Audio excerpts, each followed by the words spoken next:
Министерство экономики Республики начинает отбор заявок по нашему льготному кредитованию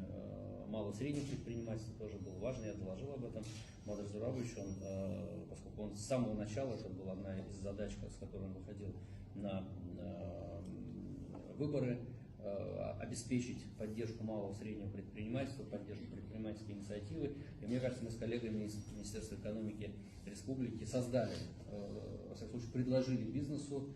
интересный, очень выгодный льготный механизм поддержки, но который при этом содержит в себе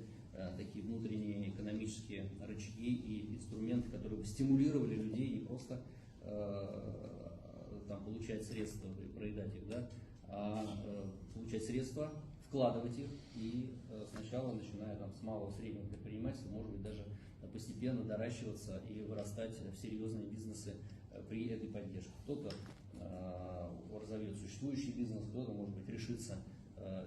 и свои таланты, свою энергию впервые попробовать себя в качестве предпринимателя, но условия, при которых там из 2-миллионного проекта 1 800 000 можно получить грантом из бюджета республики плюс бюджетная поддержка Российской Федерации, я считаю, что это условия уникальные.